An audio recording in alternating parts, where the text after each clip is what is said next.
the pain and the trauma that you are feeling right now, it's not normal. And you shouldn't have to get used to it. I don't want you to think that we in this city are ever going to get used to it. Each and every one of you in this community, the mothers, the fathers, the daughters, the sons, the grandfathers and grandmothers who are raising grandchildren in this neighborhood, doing the best they can with what they have to try to ensure that their young people, their families are living the best quality of life as possible. This is not normal. Facts about last night. Police Commissioner Bethel is going to talk about the police, and he's going to give you all of the data and the facts about that. But I want you to know that throughout the evening in King Sessing last evening, the Philadelphia Police Department was tracking something that is called a pop-up event.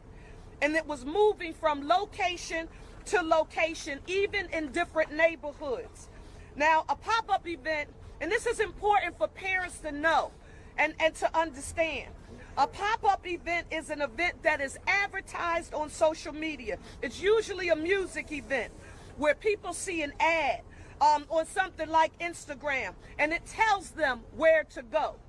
So the location is in the pronouncement on social media.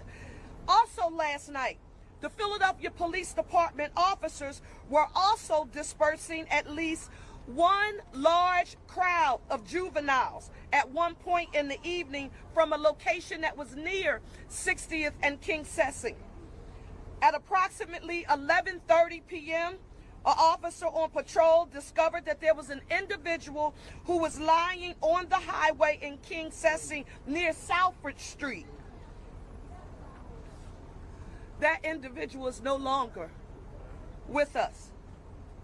Other officers arrived. They discovered 8 other individuals were shot, and they transported them to the hospital. Again, Police Commissioner Bethel, he's going to give you the details associated with that activity. In recent days, and we've said this accurately so, we know that homicides are declining here in the city of Philadelphia, and they're down 41%, and shootings are down 41% as well. But if anybody thinks that we can look at those stats and celebrate here in the city of Philadelphia like we have tackled, like we have found the solution, the magic wand to address the culmination of violence, unnecessary violence in the city, this is no time for us to be celebrating. We are laser focused on prevention, intervention, and enforcement. And it's difficult when you go into the home of a resident who says, along with his granddaughter who's 15 years old, that this is what has occurred here and what we experience here on a regular basis. Pastor Sean James from Salt and Light, where are you?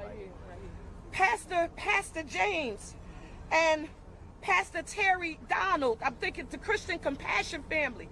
This is a very active community. Joanna McClinton, our speaker, our council president, our rec centers now are actually closed, but not closed just because they're nefariously closed. This is a significant investment to ensure that the people who live here have access to first-class amenities that we see in the suburbs, but the community's going to have it right here. But until then, Mr. President,